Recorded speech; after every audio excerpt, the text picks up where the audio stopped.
Yeah, I'm Yiqin getting. is a PhD student at JHU working on medical image analysis.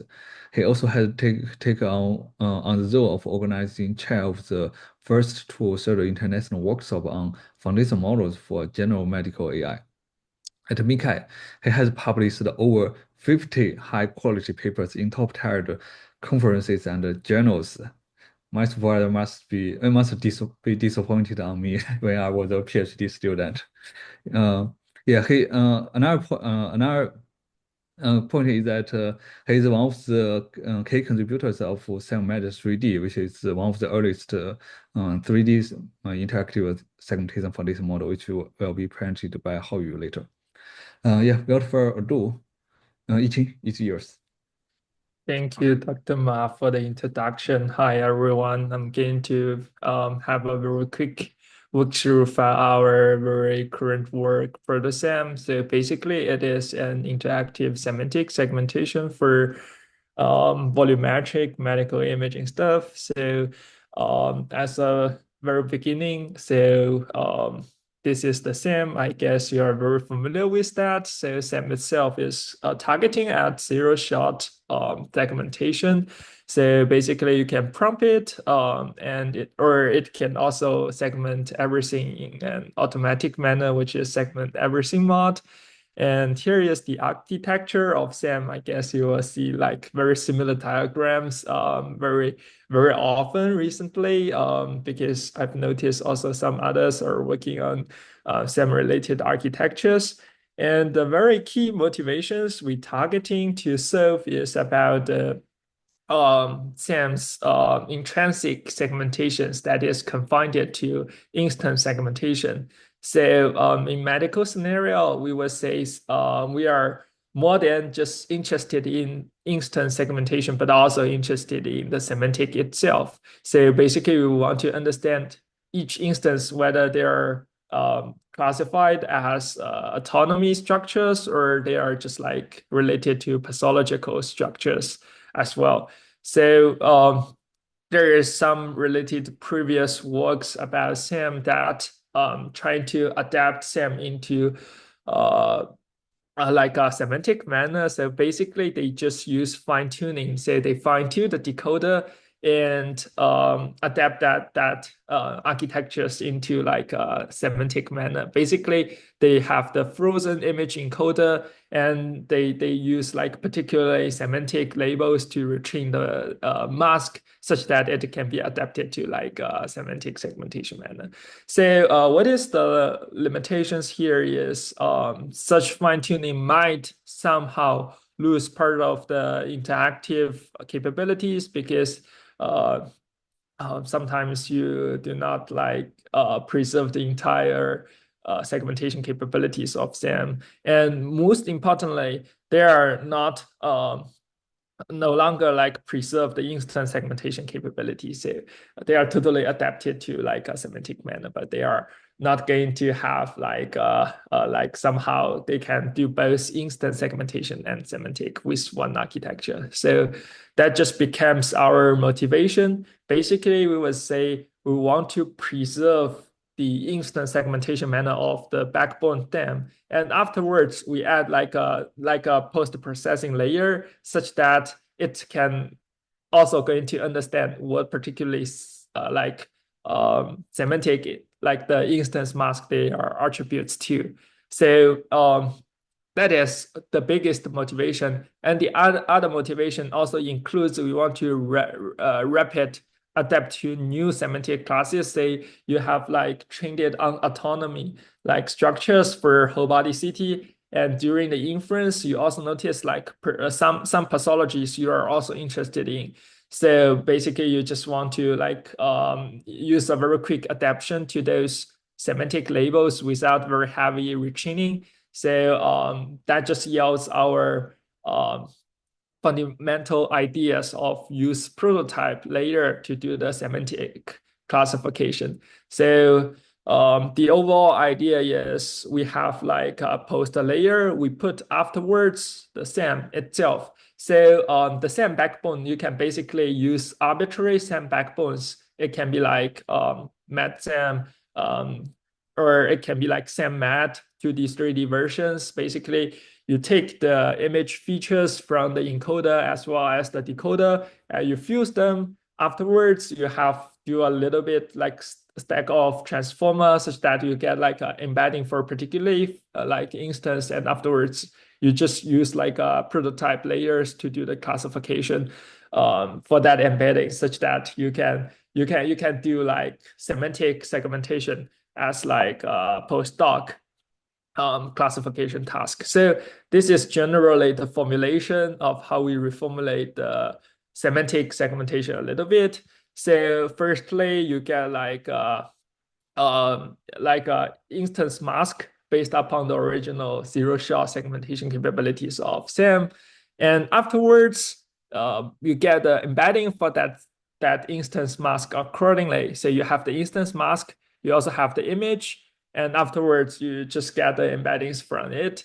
And this is going to be the mask level embeddings for that instance. Afterwards, we just put like the embeddings into another classification layer.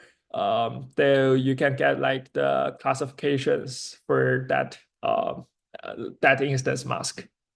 So that is the very detailed method part. So basically we take the embeddings from the encoder and also the first layer and the second layer of the decoder. Basically, it's only have like two decoding blocks. So that's why we only you can only see that like there are two features here. And after that, we do a little bit pooling stuff and a little bit like transformer stuff, like adds some learnability to that.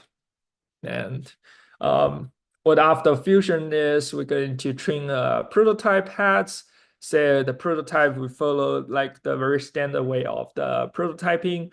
And the reason why we use prototype is basically so you can add new prototypes if you are adapting new classes with minor retraining. You can keep all the previous prototypes frozen and add like the new prototypes into the you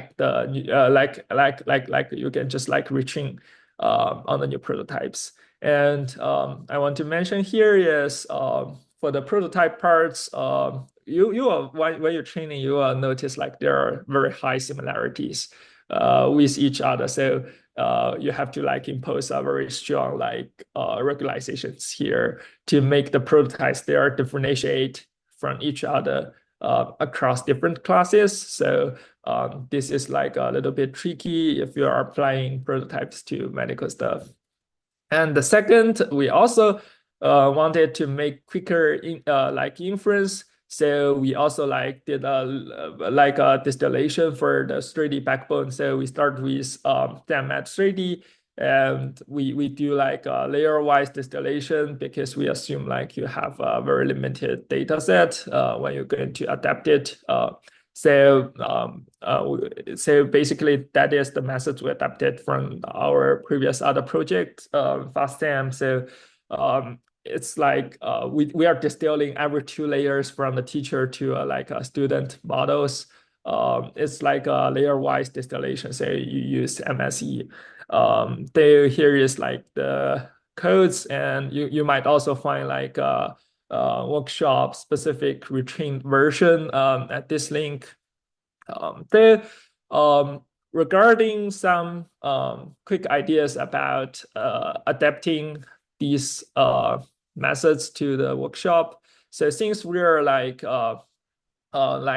backbone agnostic methods, which mean we compile with any SAM backbones. So we can a very quick idea is we can do like the SAM backbone assembling. So basically you can use multiple SAM, for example, with different architectures or even the same architectures, but like using train a little bit different randomness. So you can have like multiple SAM encoders, and you get like a more precise like an instance mask, as well as more precise feature embeddings by assembling those network together. So this is like just one idea. And the other idea is just consider some like plugins. So memorizing transformer can be like one potential way. So when you're training whatever like the decoder parts or about the post semantic classification head, you just replace the standard transformer with the memorizing transformer. So this can be like a very quick plugin. So we try like memorizing transformer, and we just find it very helpful on a very small scale data set. And finally, you can also consider taking more like image features. In our original paper, we try using like the image, like the radiomics features. We also take the radiomics feature alongside with the deep features. And sometimes it's really helpful. So this might also be like another directions. Yeah, so I guess that's all of our introduction. And see if you have some questions we can discuss very quickly. Okay, thank you so much, Yiqin. Yeah, thank you. Yeah, we still have some time for questions. So any questions from the audience, feel free to raise your hand, and then I can unmute you. I may have a quick question here. So could you please share the training cost? Like what kind of GPU diet need and how long does it take to finish the training? Oh, that's a very good question. So, the most time-consuming parts is about SAM backbone. So we have already done most of the SAM backbone retraining. So, for example, if we want to use the FastSAM, which is a distilled version of SAM-3D, you will hear the introduction for SAM-3D very quickly. So if you want to use that, feel free to go to this link. Or if you want to use the SAM-3D, you can also go to the SAM-3D, like their link. And for the prototype training, it's quite quick, I would say, compared to the SAM backbone. For our previous ones, we train it on the total segmentator. It takes it's like 1,000 cases. So basically, it just take like a couple hours, like no more than half day on like on just like 8, 40, 90 graphic cards. So I would say it's not that time consuming if you just train the like postdoc classification head. Yeah, thank you so much. That's super, super efficient. Thanks a lot. Yeah, thank you so much. Uh, okay.